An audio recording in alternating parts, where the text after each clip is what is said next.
اعوذ باللہ السمیع العلیم من الشیطان الرجیم من حمزہ ونفخہ ونفثہ بسم اللہ الرحمن الرحیم ربی یسر ولا تعسر وتمم بالخیر ربی زدنی علما فبما نقضهم میثاقهم لعناهم وجعلنا قلوبهم قاسیہ یحرفون الکلم عن مواضعہ ونسوا حظا مما ذکروا به ولا تزال تطلع على خائنة منهم إلا قليلا منهم فاعف عنهم واصفح إن الله يحب المحسنين۔ آیت نمبر 13 ہے، سورۃ المائدہ ہے، چھٹا سپارہ ہے، ترجمہ تفہیم القرآن سے ہے۔ پھر یہ ان کا اپنے عہد کو توڑ ڈالنا تھا جس کی وجہ سے ہم نے ان کو اپنی رحمت سے دور کر دیا، دور پھینک دیا، دور ہٹا دیا اور ان کے دل سخت کر دیے۔ ابھی ہم آپ کو قاسیہ کا معنی بتاتے ہیں۔ قاسیہ، اب ان کا حال یہ ہے کہ الفاظ کا الٹ پھیر کر کے بات کو کہیں سے کہیں لے جاتے ہیں، جو اس کا یعنی موقع و محل ہے اس سے ہٹا دیتے ہیں۔ اما مواضعہ، ٹھیک ہے، جو تعلیم انہیں دی گئی تھی اس کا بڑا حصہ بھول چکے ہیں، اور آئے دن تمہیں ان کی کسی نہ کسی خیانت کا پتہ چلتا رہتا ہے۔ ان میں سے بہت کم لوگ اس عیب سے بچے ہوئے ہیں، بہت کم لوگ ایسے ہیں کہ جن کے اندر یہ عیوب نہ ہوں۔ آج ذرا اپنی قوم پر بھی غور کر لیجئے۔ بس جب یہ اس حال کو پہنچ چکے ہیں تو جو شرارتیں بھی یہ کریں وہ ان سے عین متوقع ہیں، یعنی وہ کچھ بھی کر سکتے ہیں۔ جیسے آج آپ اپنے دور میں دیکھ لیجئے کہ انسان اتنا یعنی کہنا چاہیے حیا سے دور ہو گیا ہے، اتنا یعنی اس کے اندر سے ہر شرم و حیا ختم ہو گئی ہے کہ آپ کچھ بھی امید کر سکتے ہیں کہ وہ کچھ بھی کر سکتے ہیں، کچھ بھی کر سکتے ہیں، آپ یہ امید کر سکتے ہیں۔ آپ یہ کھانے پینے کی بد تہذیبی، لباس اور اٹھنے بیٹھنے کی بد تہذیبی جو ہے وہ تو سو ہے، جو گفتگو کی بد تہذیبی بدتمیزی ہے وہ تو ہے۔ تو تڑاق جو نظر آتا ہے، بدتمیزی سے کسی سے بات کرنا، تو ایسا کر، تو نے یہ جرم کیا ہے یا نہیں کیا، تو قبول کر، ٹھیک ہے، تو سزا کا اپنے آپ کو یعنی حقدار بنا لے، یعنی ایسی جو بد تہذیبیاں اور بدتمیزیاں لوگ کر رہے ہیں، ٹھیک ہے، جو لوگ اس طرح کر رہے ہیں، جو لوگ بیٹھے ہوئے ہیں کسی چیز کے مالک بن کر، جو سیٹھیا کمپنیاں ہیں ان میں جا کر دیکھیں جو کچھ لوگ کر رہے ہیں، تو وہ کچھ بھی کر سکتے ہیں، ان سے کچھ بھی توقع کی جا سکتی ہے، کچھ بھی ممکن ہے، کچھ بھی پاسبل ہے، کچھ بھی کر سکتے ہیں، کیونکہ تو ظاہر ہے ان کا حال جو بیان ہو رہا ہے، جو قرآن بیان فرما رہا ہے، لہٰذا انہیں معاف کرو۔ کیا کرو گے؟ کیا کرو گے؟ قتل تو نہیں کر سکتے نا، معاف کرو ان کو، درگزر سے کام لو۔ کیا فرمایا اللہ نے؟ فاعف عنہم واصفح، اور ان کی حرکات سے چشم پوشی کرتے رہو۔ اللہ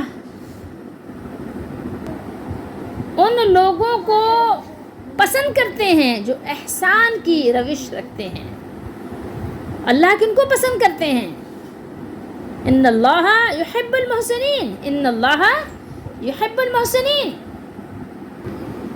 فبما نقضہم، یعنی انہوں نے اپنے عہد و میثاق کی پاسداری کے بجائے جو انہوں نے کہی تھی نا، سمعنا و اطعنا، کہ ہم سنیں گے اور ہم بات مانیں گے، ٹھیک ہے، تو انہوں نے اپنے اس عہد کو توڑ دیا، ٹھیک ہے، جو بات ان کو سنائی گئی تھی، جو ان سے مطالبہ کیا گیا تھا، تو انہوں نے اس کو کیا کیا؟ پس پشت ڈال دیا، نماز کو ضائع کرنا شروع کر دیا، خواہشات کے پیچھے لگ گئے، اور زکوٰۃ اور قرض حسنہ، صدقہ اور خیرات کرنے کے بجائے بخل کرنے لگ گئے۔ بالکل یعنی کہنا چاہیے کہ یعنی ایسی نکمی حرکات کی انتہا کو پہنچ گئے، ایسی حرکات کرنے لگ گئے کہ سود لینا شروع کر دیا، رسولوں کو علیہ الصلاۃ والسلام اور ان کی کتابوں پر ایمان لانے اور اللہ کی طرف بلانے، اللہ تعالیٰ کا راستہ دکھانے کے بجائے کیا کیا انہوں نے؟ تحریف شروع کر دی، کچھ کا کچھ کرنے لگ گئے، تعویلات شروع کر دی.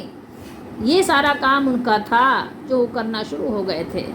کتابوں میں تحریف، ٹھیک ہے، اللہ کی طرف کہ بلائے جانے سے، اور جب وہ بلائے جاتے ہیں تو اس سے کیا ہے، صاف انکار کر دیا. قصیہ اور قاسیہ آپ جانتے ہیں اصل میں اس سکوں کو کہتے ہیں جس میں ملاوٹ ہو. یہ قسوتن سے ہے جس کا معنی شدت اور سختی ہے. جیسے آپ جانتے ہیں نا کہ خالص سونا اور چاندی کیسے ہوتے ہیں، نرم ہوتے ہیں. آپ جس طرف اس کو مولڈ کریں، فولڈ کریں، وہ ہو جاتے ہیں، ٹھیک ہے. اور پھر اس میں جتنی زیادہ ملاوٹ ہوتی ہے اتنا ہی زیادہ وہ سخت اور زیادہ سخت ہو جاتے ہیں. اسی وجہ سے ان کو قاسیہ فرمایا گیا، ان کے دل سخت ہو گئے. اور شد و قسوہ آپ سورہ بقرہ میں پڑھ چکے ہیں. قلوب قلب کی جمع ہے، ہم وہ سارے، ٹھیک ہے. ان سب کے دل کیسے ہو گئے، قاسیہ ہو گئے. فا آپ سو جیسے کہتے ہیں، پس یا تو یا پھر، اس کا معنی آپ لیتے ہیں نا. با جو ہے سبب کے لیے ہے، با سببیت کے لیے ہے کہ سبب کیا بنا، ٹھیک ہے. کوئی چیز سبب بنتی ہے نا، وجہ بنتی ہے نا، کسی بھی بات کی کوئی چیز وجہ بنتی ہے. کبھی کسی بیماری کی بھی کوئی وجہ بنتی ہے کہ کیا ہوا ایسا. ایکسیڈنٹ کا بھی کبھی کبھی کیا ہوتا ہے، کوئی یعنی پیچھے اس کا سبب ہوتا ہے نا. تو یہ اسی طریقے سے با جو ہے یہاں سبب کے لیے ہے. اور اس کے ساتھ جو ماں ہے، بیما فبیما، ٹھیک ہے. ماں لفظاً کیا ہے، زائد، اور مانن کلام میں قوت و زور پیدا کرنے کے لیے ہے. میثاق کا معنی ہم آپ کو پہلے بھی بہت دفعہ بتا چکے ہیں. اور دیکھیں بات آئی میثاق کی تو میں نے آپ سے یہ کہا اور کہنا چاہتی ہوں کہ آپ کوشش کریں کہ ایک مرتبہ پورے قرآن مجید کا ترجمہ تفسیر کے ساتھ ساتھ سن ڈالیے. آپ بیٹھے بیٹھے سن لیجئے، لیٹے لیٹے سن لیجئے، ٹیک لگا کر سن لیجئے. کچن میں کھانا پکا رہے ہیں، آپ کے پاس وقت نہیں ہے نا، آپ لگا دیجئے اور سنتے جائیے، آٹا گوندتے جائیے، روٹی پکاتے جائیے، ٹھیک ہے. تاکہ آپ زندگی میں کوشش کریں ایک مرتبہ تو پورا قرآن آپ ترجمہ تفسیر کے ساتھ ڈیٹیل میں وضاحت کے ساتھ قرآن و حدیث کی جو روشنی میں ہے وہ سن لیجئے. سچ بات سن لیجئے. آپ کو بہت سے لوگوں سے سننے کو ملتا ہے لیکن بہت ساری اس میں ملاوٹیں ہوتی ہیں. کوشش کریں کہ خالص سننے کی توفیق ملے. اللہ تعالیٰ ہم سب کو توفیق دے کہ خالص قرآن مجید جس طرح ہے بغیر تحریف کے ہم سن لیں. اپنی طرف سے اس میں ملاوٹ نہ کریں کوئی بھی، ٹھیک ہے. اپنی طرف اپنی رائے قائم نہ کریں، بلکہ جو مقصود ہے اس کے نزول کا اس کے مطابق قرآن و سنت کے مطابق سن لیں. جیسے صحابہ کرام نے سمجھا تھا ویسے سمجھ لیں اس کو. اچھا بھائی، لعنت کی طرف، لعناہم، لعنت بھی آپ کئی دفعہ پڑھ چکے ہیں. اللہ کی رحمت سے، در رحمت سے دور ہٹا دینا. اس حقیقت کو قرآن نے بار بار واضح فرمایا ہے کہ اللہ تعالیٰ کی طرف سے کسی پر پھٹکار اور ذلت اور رسوائی کا عذاب بلا وجہ نہیں ہوتا، بلکہ انسان کی اپنی کوتاہیاں اور اپنی نافرمانیاں اس کا سبب ہوتی ہیں. قیامت کے دن جو سزا ملے گی تو وہ تو ملے گی، وہ سزا کوئی ایسے ہی نہیں ہے، صرف دھمکی نہیں ہے. یاد رکھیے، اس سزا پر یقین رکھیے. لیکن مسلسل نافرمانی اور مستقل جو ہے نافرمانی کی سزا جو اس دنیا ہی میں ملتی ہے وہ بھی کچھ کم اہم نہیں ہے. اس پر بھی ذرا غور کیجئے. کبھی بہنے لگتے ہیں، کبھی ڈوبنے لگتے ہیں، کبھی بہہ جاتے ہیں، کبھی عمارتوں کے نیچے قبریں بن جاتی ہیں ہماری، کبھی اونچائی سے گرا دیے جاتے ہیں، کبھی کھائی میں گرا دیے جاتے ہیں، کبھی کوئی عذاب آ جاتا ہے، کبھی یہ پہاڑ گرنے لگتے ہیں، لینڈ سلائڈنگ جو ہوتی ہے وہ ہونے شروع ہو جاتی ہے. سوچئے تھوڑی دیر کے لیے، تو کیا ہے یہ سب عذاب کی صورتیں نہیں ہیں کیا؟ کبھی پانی کی شدت سے مر جاتے ہیں، کبھی پانی کی قلت سے مر جاتے ہیں، کبھی سردی کی وجہ سے مر جاتے ہیں، کبھی گرمی کی وجہ سے مر جاتے ہیں. کیا یہ عذاب کی صورتیں نہیں ہیں کیا؟ ہم اس کو سمجھتے نہیں ہیں. ہم ایسے کوئی اور نام اس کو دے دیتے ہیں بجائے اس کے کہ توبہ کریں، استغفار کریں. اور توبہ وہ نہیں کہ اللہ توبہ توبہ توبہ توبہ توبہ کا مذاق نہ کریں، دل کی گہرائیوں سے توبہ کریں. یہ بھی میں بتا رہی ہوں نا کہ یہ بھی سزا دنیا میں جو ملتی ہے وہ بھی کچھ کم اہم نہیں ہے.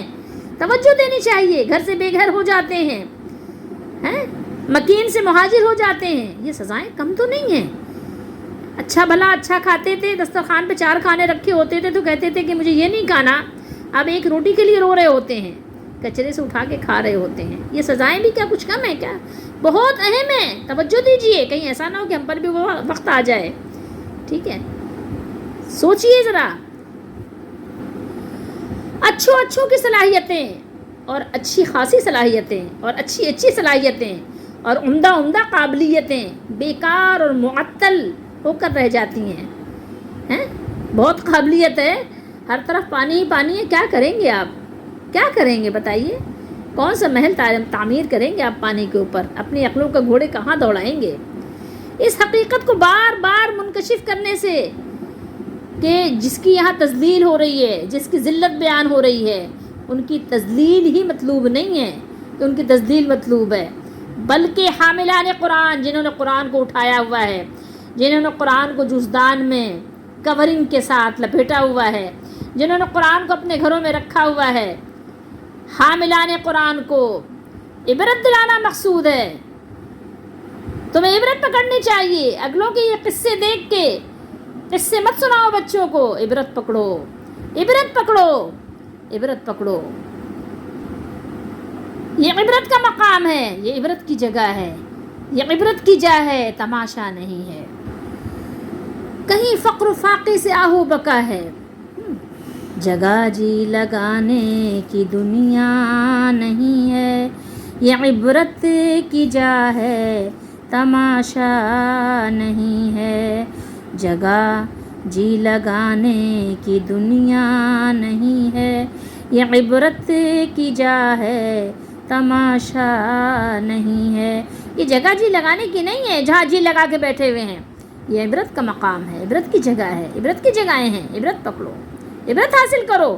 عبرت نہیں حاصل کرتے تو عبرت بن جاؤ گے. پھر فاعتبروا یا اولی الابصار، آنکھ پھالو، دیکھو، آنکھیں کھولو.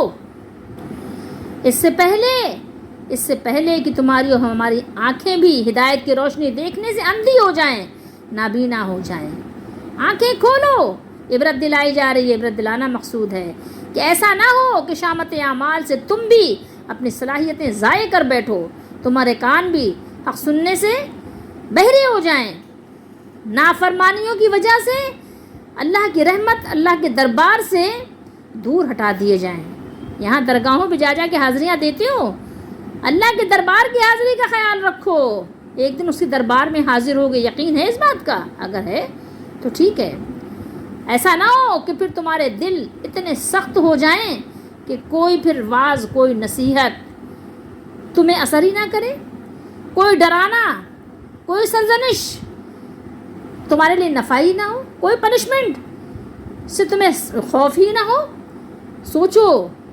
سوچو. بلکہ قرآن جیسی دل ہلا دینے والی کتاب بھی تمہارے دلوں میں خوف الہی کا جذبہ پیدا نہ کر سکے.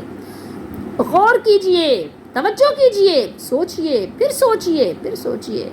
کہیں اللہ نہ کرے، اللہ نہ خواستہ ہم انفرادی اور اجتماعی طور پر اس دلدل میں ایسے پھنس نہ جائیں کہ پھر نکلنے کی کوئی صورت نہ رہے. تو دیکھیے کہیں ہم پھنس تو نہیں گئے، کہیں پھنسے ہوئے تو نہیں ہیں. سوچئے. سوچنے کا وقت ہے، عبرت کا وقت ہے. کیوں؟ اس لیے کہ تم سے پہلے لوگوں کی یہ داستان سنائی جا رہی ہے. یہاں داستان کوئی مقصد نہیں ہے، قصہ کوئی مقصد نہیں ہے. آپ کو قصہ نہیں سنایا جا رہا ہے. نانی اماں جو ہے بچوں کو کہانی نہیں سنا رہی رات کے وقت ہیں کہ ان کو کہانی سننے کا شوق ہے تو اس لیے کہانی سنا رہی ہیں. یہ حقیقت ہے. آپ کو حقیقت کا آئینہ دکھایا جا رہا ہے کہ آپ سے پہلے لوگ بھی آئے تھے، ان کو کتابیں دی گئی تھیں، انہوں نے کامل اطاعت کا وعدہ کیا تھا اور پھر وعدہ کر کے توڑ دیا. اسی طرح جنہوں نے اپنے نبی کی دعوت پر خوشی سے کہا تھا، اظہار برملا کیا تھا، نحن انصار اللہ کہا تھا، کہہ کر دین الہی کی نصرت و تائید کا پرجوش وعدہ کیا تھا، نعرے لگائے تھے، تو ان کے ساتھ بھی یہ ہوا کہ پھر ان کے بعد بھی وہ لوگ ثابت قدم نہ رہے. اللہ تعالیٰ کی توحید کے بجائے تثلیث کے من گھڑت عقیدے کو اپنا لیا. انہوں نے کبھی 3 الہ کہنے لگ گئے، کبھی 2 الہ کہنے لگ گئے، کبھی اللہ کا بیٹا کہنے لگ گئے نعوذ باللہ، کبھی کچھ کہنے لگ گئے. اور حضرت عیسیٰ علیہ السلام نے محمد رسول اللہ صلی اللہ علیہ وسلم کی آمد کی خبر بھی دی تھی، بشارت بھی سنائی تھی، اور آپ پر ایمان لانے کی بار بار دعوت بھی دی تھی، اسے بھی انہوں نے کیا کیا؟ فراموش کر دیا۔ حضرت مسیح علیہ السلام دنیا سے رخصت ہونے سے پہلے اپنے شاگردوں کو تسلی دیتے ہوئے انہوں نے فرمایا تھا، اگر تم مجھ سے محبت رکھتے ہو تو میرے حکموں پر عمل کرو گے، اور میں بشارت دینے والا ہوں، یعنی خوشخبری سنانے والا ہوں ایک رسول کی جو میرے بعد آئیں گے، جن کا نام کیا ہوگا؟ احمد ہوگا۔ سورہ صف میں اللہ تعالیٰ نے ان باتوں کو یاد دلایا ہے جو عیسیٰ علیہ السلام نے فرمایا تھا، وَمُبَشِّرًا بِرَسُولٍ يَأْتِي مِن بَعْدِ اسْمُهُ أَحْمَدُ يُحَرِّفُونَ الْكَلِمَ۔ آپ جانتے ہیں تحریف اردو میں بھی آپ بولتے ہیں، کلمات یہ آپ اردو میں بھی بولتے ہیں، الفاظ کو کہتے ہیں، کلمات کو کہتے ہیں، کلام کو کہتے ہیں، آپ خود بھی جانتے ہیں اس کو، یعنی ایک لفظ کی جگہ دوسرا لفظ رکھ دیتے ہیں یا اس کے اصل مفہوم کے بجائے کوئی غلط مفہوم نکال لیتے ہیں، جسے تاویل باطل کہتے ہیں۔ اور یاد رکھنے کی چیز ہے کہ تحریف دو طرح کی ہوتی ہے، ایک تو یہ کہ الفاظ میں ہی رد و بدل کر دیا، اصل عبارت کچھ تھی اس کو بگاڑ کر رکھ دیا، اور دوسری یہ کہ الفاظ میں تو کچھ کمی بیشی نہیں کی لیکن اس کا مفہوم غلط بیان کر دیا، جیسے کہ آج ہمارے یہاں ممبروں سے ہو رہا ہے کہ مفہوم کہیں کا کہیں اور کچھ کا کچھ کر دیتے ہیں، ٹھیک ہے۔ تو اہل کتاب نے آسمانی کتاب میں دونوں طرح کی تحریف کی تھی، اس سے وہ باز نہیں آتے تھے، اور آج بعین ہی یہی کام ہمارے زمانے میں بھی، جن کو ہم علماء سو کہہ سکتے ہیں، سو علماء دو طرح کے ہیں، علماء حق اور علماء سو، آج وہ کر رہے ہیں اور دھللے سے کر رہے ہیں، اور بہت ہی ڈھٹائی کے ساتھ بہت بڑی تعداد میں عوام کو گمراہ کر رہے ہیں۔ وَنَسُوا حَظًّا مِّمَّا ذُكِّرُوا بِهِ، یعنی انہوں نے تورات کے بہت سے حصے پر عمل کو کیا کیا؟ ترک کر دیا، جیسا کہ رسول اللہ صلی اللہ علیہ وسلم پر ایمان لانا، اور جو لوگ بدکاری کرتے تھے شادی شدہ ان کو سنسار کرنا، سود کو حرام سمجھنا وغیرہ۔ یہ تو بات اہل کتاب کی بیان ہوئی۔ افسوس اہل کتاب کی طرح آج کلمہ گو لا الہ الا اللہ محمد رسول اللہ پڑھنے والوں کی اکثریت نے بھی سمعنا و اطعنا کو چھوڑ دیا، نمازیں ضائع کی، سود کھانے لگے، ہماری بنیادیں سودوں پر کھڑی ہیں، اور اللہ کی راہ کی طرف بلانا چھوڑ دیا، لوگوں کو دین کی دعوت دینا چھوڑ دی، لوگوں کو دین کی تبلیغ کرنا چھوڑ دی۔ کون سی؟ یہ بس وہ بتا رہے ہیں وضو ایسے کرتے ہیں اور کھانا ایسے کھاتے ہیں، اصل چھوڑ دیا۔ شرک کیا ہے؟ چھوڑ دیا، کہتے نہیں شرک تو آ ہی نہیں سکتا مسلمانوں میں، جس نے لا الہ الا اللہ کہا وہ شرک تو کر ہی نہیں سکتا۔ اللہ اکبر، کیسی باتیں کر رہے ہو؟ رسول اللہ صلی اللہ علیہ وسلم نے سب سے پہلے انہی کو سکھایا کہ شرک کہے چھوڑتے ہیں، حالانکہ وہ لا الہ الا اللہ پڑھتے تھے، تو ان کو سکھایا، سب سے زیادہ انہی کو سکھایا۔ آج افسوس کے لوگ کہتے ہیں لا الہ الا اللہ پڑھنے والے تو شرک کر ہی نہیں سکتے۔ سوچئے تھوڑی دیر کے لیے، غور کیجئے، غور کیجئے، ٹھیک ہے۔ تو آج سارے کام وہ کر رہے ہیں، فرقوں میں بٹ گئے، فرقوں میں بٹ کر اللہ کی کتاب میں تحریف کی حد تک تعویلیں کرنے لگے، تو نتیجہ بھی وہی ہے جو پہلوں کا تھا۔ لیکن ایک چیز ہے، اہل ایمان کو ایک چیز حوصلہ دیتی ہے اور حوصلہ افزا بھی ہے، ٹھیک ہے۔ وہ کیا ہے؟ وہ یہ ہے کہ رسول اللہ صلی اللہ علیہ وآلہ وسلم نے فرمایا تھا، آپ کے فرمان کے مطابق امت مسلمہ میں ایسے لوگ قیامت تک رہیں گے۔ اچھا، ایک چیز کی میں آپ کو وضاحت کر دوں، قیامت تک سے مراد یہ ہے کہ جب قیامت کی یعنی اسٹارٹنگ شروع ہوگی۔ قیامت سے مراد صرف یہ وہ قیامت نہیں ہے کہ جس دن سور پھونکا جائے گا، اسرافیل علیہ السلام یعنی سور پھونکیں گے، قیامت سے مراد وہ دن نہیں ہے، بلکہ جو قیامت کی بڑی علامات جو ہیں اس کی یعنی شروع ہونے تک یعنی وہ ایمان والے رہیں گے، ورنہ تو پھر ایمان والے اس سے پہلے، قیامت آنے سے پہلے اٹھا لیے جائیں گے۔ تو اصل میں بیسکلی قیامت اسی کو کہا جاتا ہے، اس وقت تک اہل حق رہیں گے، ایک تھوڑے سے لوگ رہیں گے، لیکن اصل حق پر قائم رہنے والے جو بالکل قرآن و سنت پر بعین ہی جیسے قائم رہا جاتا ہے، اس وقت تک وہ لوگ رہیں گے، تھوڑے سے رہیں گے، ٹکڑیوں کی صورت میں رہیں گے، سنگل رہیں گے، یعنی افرادی قوت کم ہوگی، تھوڑے کہیں ایک بندہ ہوگا، کہیں ایک بندی ہوگی، کہیں 2 ہوں گے، کہیں 4 ہوں گے، کوئی مشرق میں ہوگا، کوئی مغرب میں ہوگا، اس طرح سے یعنی کچھ نہ کچھ لوگ ہر جگہ اس طرح سے موجود ہوں گے جو صحیح قرآن و سنت کی رہنمائی کرنے والے بھی ہوں گے اور صحیح قرآن و سنت پر قائم بھی ہوں گے۔ اللہ ہمیں بھی ان میں قبول فرما دے اور ہمیں بھی انہی میں سے کر دے اللہ تعالیٰ اپنے خاص فضل سے۔ میرے پاس تو کوئی ایسی چیز نہیں ہے کہ جو اللہ کی جناب میں پیش کر سکیں، ٹھیک ہے، اور کوئی ایسی چیز بھی نہیں ہے کہ جس کو ہم اللہ کے بارگاہ میں وسیلہ لگا سکیں۔ البتہ اتنی بات ضرور ہے کہ ہم اللہ سے اس کی رحمت کے واسطے سے کہتے ہیں کہ اللہ ہمیں حق والوں میں قبول کرے اور حق والوں میں کر دے، آمین۔ تو اللہ کے نبی صلی اللہ علیہ وسلم کا فرمان ہے، الفاظ کی کمی بیشی کے ساتھ بخاری و مسلم وغیرہ میں اور دیگر احادیث میں بھی حدیث موجود ہے کہ آپ نے فرمایا کہ یعنی حق پر قائم رہنے والے لوگ ایسے لوگ قیامت تک رہیں گے جو حق پر قائم رہیں گے اور حق کی خاطر لڑتے رہیں گے، یعنی دلائل کے ساتھ، دلائل کے ذریعے سے وہ غالب بھی رہیں گے، یعنی جو وہ قرآن و سنت سے دلائل پیش کریں گے، یعنی جو دلائل موجود ہیں دلیل بنائیں گے نہیں، اور اسی طریقے سے کیا ہے کہ اللہ تعالیٰ ان کی یعنی مدد فرمائیں گے، وہ غالب رہیں گے قرآن و سنت کے دلائل کے ساتھ غالب رہیں گے، یعنی ان پر جو بھی یعنی دلیل لوگ پیش کریں گے وہ ان کی دلیلیں باطل یا ایسے ہی کہنا چاہیے کہ بیکار سی ایسے ہی اپنی بنائی ہوئی ہوں گی، باقی قرآن و سنت کی ایسی دلیل ہوگی جس کا وہ کبھی بھی جواب نہیں دے سکیں گے، تو ایسے لوگ رہیں گے، ٹھیک ہے، یعنی قیامت کی اسٹارٹنگ ہونے تک ایسے لوگ رہیں گے۔ تطلع، آپ اردو میں بولتے ہیں نا اطلاع مطلع، ہے نا، یعنی آپ کو اطلاع ملتی رہے گی، ٹھیک ہے، کس چیز کی؟ ان کی خیانت کی۔ یہ خائنہ جو ہے عافیہ کے وزن پر ہے، ان سے آئے دن کسی نہ کسی خیانت اور بدعہدی کا ظہور ہوتا رہے گا، اور اگر آپ خائنتن کو اس میں فائل اگر آپ اس کو بنائیں تو یعنی خیانت کرنے والی جماعت یا شخصیت، ان میں ہمیشہ یعنی ایسے لوگ موجود رہیں گے جو خیانت اور بدعہدی کا ارتکاب کرتے رہیں گے، اور آپ کو ہرگز ان کی طرف سے امن نصیب نہیں ہوگا، یعنی مسلمانوں کو ان کی طرف سے امن نہیں ملے گا۔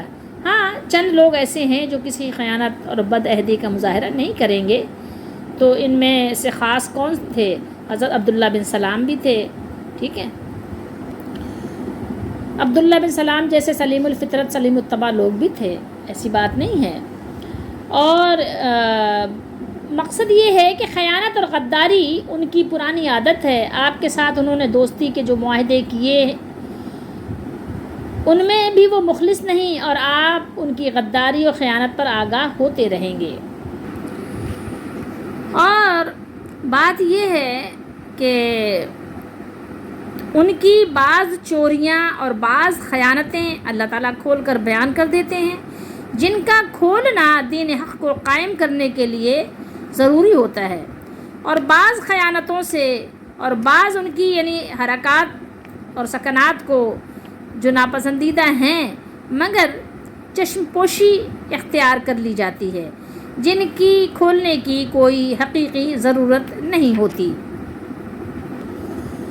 تو اللہ تعالیٰ نے ان کی خیانتوں کو بیان بھی کیا، نبی کریم صلی اللہ علیہ وآلہ وسلم سے بھی بیان کیا، قرآن مجید میں بھی بیان فرمایا، لیکن آگے یہاں پر یہ استثنائی بھی بات ذکر ہو گئی، الا قلیلا منہم، یعنی ایسے بھی یعنی مخلصین ہوں گے کہ جو ان چیزوں سے بالکل الگ تھلگ ہوں گے۔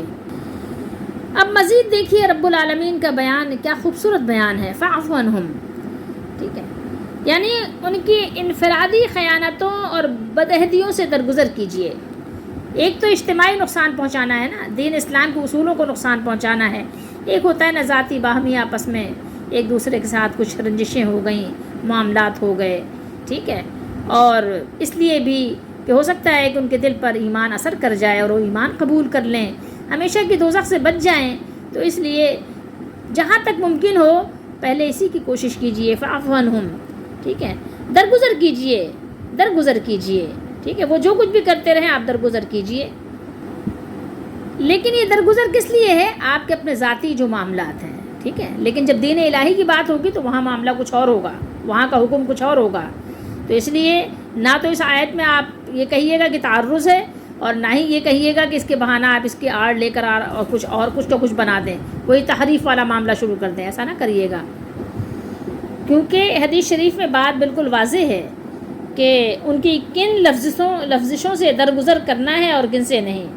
تو اب آپ کو یاد رہنا چاہیے کہ ہر حال میں یہ آیت مبارکہ محکم ہے، ٹھیک ہے، محکم ہے۔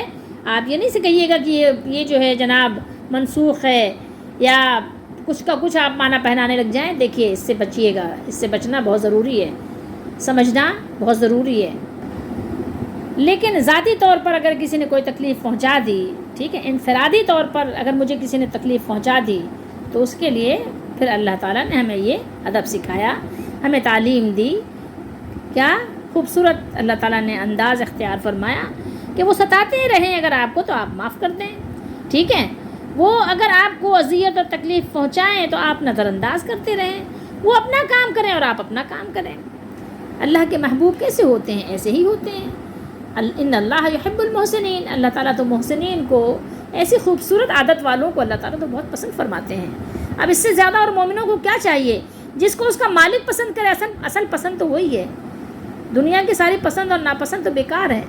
دنیا کی پسند کرنے والے آپ کو ناپسند کرنے لگتے ہیں، دنیا والے محبت کرنے والے آپ سے نفرت کرنے والے لگتے ہیں، دنیا میں آپ پر جان چھڑکنے والے آپ کی جان کے دشمن بن جاتے ہیں، دنیا میں آپ کو کھلانے والے، ترنے والے، سونے کے لقمے کھلانے والے کیا کرتے ہیں؟ آپ کے لقمے چھین لیتے ہیں، ٹھیک ہے، آپ کو سوکھی روٹی کھانا بھی آپ کو دینا نہ گوارا کرتے ہیں، نہ پسند کرتے ہیں، وہ بھی چھین لیتے ہیں، حلق سے نکال لیتے ہیں۔ لیکن اللہ رب العالمین جو ہمارا مالک ہے، ہمارا رب ہے، ہمارا پالن ہار ہے، وہ ایسے لوگوں سے محبت کرتا ہے جو خوبصورت عادتوں کے مالک ہوتے ہیں، جو محسنین ہوتے ہیں، جو حسین ہوتے ہیں، جن کے دل حسین ہوتے ہیں، جن کی عادتیں حسین ہوتی ہیں، جن کے اخلاق حسین ہوتے ہیں، میرا رب ان کو پسند فرماتے ہیں۔ اب آئیے میں اور آپ اپنے لیے قرآن مجید کی اس آیت مبارکہ سے اپنے لیے سبق حاصل کریں۔ دیکھیے ان کو اللہ نے جو فرمایا وہ تو فرمایا، لیکن ہم نے بتایا کہ مقصود کیا ہے، مجھے اور آپ کو وارن کرنا ہے، ٹھیک ہے، مجھے اور آپ کو تنبیہ کرنا ہے، ڈرانا ہے، آگاہ کرنا ہے۔ ان لوگوں نے کیا کیا تھا؟ عہد توڑ دیے تھے، اس کے سبب سے اللہ تعالیٰ نے ان پر لعنت کی، اور کتنی بڑی بلا ہے کہ اللہ کسی پر لعنت کرے، اللہ اس کو عذاب ڈال دے، ٹھیک ہے، انہیں حق سے دور کر دیا، ہدایت سے محروم کر دیا۔ آپ غور کیجئے، کہیں آپ اور میں تو ایسا نہیں کر رہے ہیں؟ کہاں جائیں گے؟ کہاں ٹھکانہ ملے گا؟ کہاں ملے گا؟ ایک سیلابی ریلا بھی آپ کو بہا لے جائے گا، ایک زلزلے کا جھٹکا بھی آپ کو جو ہے دفن کر دے گا۔ کیا کریں گے؟ کہاں جائیں گے؟ آپ کے محلات بھی آپ کو بچا نہیں سکیں گے۔ آپ کے محلات جو آپ نے بڑی محنت سے تعمیر کیے کروائے تھے، جن میں آپ نے بہت کروڑوں خرچ کیے تھے، وہ ایک لمحے میں زمین بوس کر دیے جائیں گے۔ کہاں جائیں گے؟ چھوڑیے، اب آپ ذرا سوچئے کہ اگر جو ہے آپ کو اللہ نے لعنت کر دی، حق اور ہدایت سے آپ کو محروم کر دیا، دنیا میں آپ کے گٹر میں، آپ کے ٹینک میں اگر گندا گٹر کا پانی آ جائے تو کتنی صفائیاں کرواتے ہو، تو ذرا سوچو، ٹھیک ہے۔ دلوں کو سخت کر دیا گیا، قاسیہ قلوب کو قاسیہ کر دیا گیا، جو دلوں کو ان کے سخت کر دیا گیا۔ اگر اللہ کو آپ نے ناراض کر دیا، اور آپ کے اور میرے بھی دل اگر سخت کر دیے گئے، جیسے کہ نظر آ رہے ہیں سخت ہو بھی گئے ہیں، قرآن کی نصیحت بھی ہمیں اثر نہیں کرتی، دلوں کی قساوت اور سنگینی کی وجہ سے کسی بھی نصیحت کو ہم حاصل ہی نہیں کر پا رہے ہیں۔ سوچئے، وہ لوگ بھی یہی کرتے تھے، کلمات کو اپنے مقامات سے بدل دیتے تھے، آپ بھی یہی کر رہے ہیں۔ اللہ تعالیٰ کی آیات کے بارے میں ان کا رویہ خراب اور ان کا تصرف بدترین تھا۔ آپ کا کیا رویہ ہے؟ غور کیجئے، یہ ان کی غلط تعویل کرتے تھے۔ قرآن مجید جو اللہ کی کتاب تھی، آپ بھی قرآن مجید میں کر رہے ہیں۔ یہ لوگ اللہ کی آیات کے غلط معنی پہناتے تھے، آپ بھی وہی کر رہے ہیں، اور اللہ تعالیٰ کی طرف ایسی باتیں منسوب وہ کرتے تھے اور آپ کر رہے ہیں جو اس نے بیان نہیں فرمائی۔ ہم اللہ کی پناہ مانگتے ہیں، اعوذ باللہ من الشیطان الرجیم۔ وَنَسُوا حَظًّا مِّمَّا ذُكِّرُوا بِهِ، اور ان کا حال بھی یہ تھا، وَنَسُوا حَظًّا مِّمَّا ذُكِّرُوا بِهِ، اور جن باتوں کی ان کو نصیحت کی گئی تھی ان کا بھی ایک حصہ انہوں نے، بہت بڑا حصہ فراموش کر دیا تھا۔ حَظًّا بتا رہا ہے کہ ایک بڑا حصہ انہوں نے فراموش کیا تھا، فراموش کر بیٹھے۔ آپ اور میں بھی غور کریں ذرا، کہ کتنا حصہ ہم نے فراموش کر دیا، کتنا مانتے ہیں قرآن کو، کتنا عمل کرتے ہیں قرآن پہ۔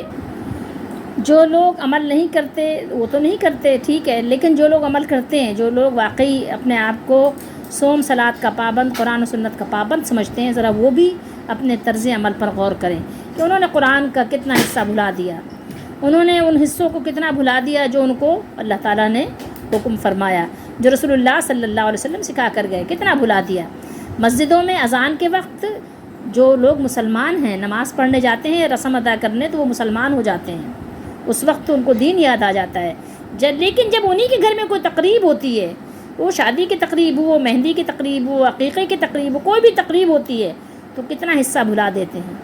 اس وقت ان کے گھر میں میوزک بھی بج رہا ہوتا ہے، ساری عورتیں بے پردہ ہوتی ہیں، بن ٹھن کر خوب جو ہے تیار ہو کر، خوب جو ہے خواتین خوب تیار ہو کر آئیں گی اور مکس گیدرنگ ہوگی۔ اس وقت کہاں چلا جاتا ہے اللہ کا حکم؟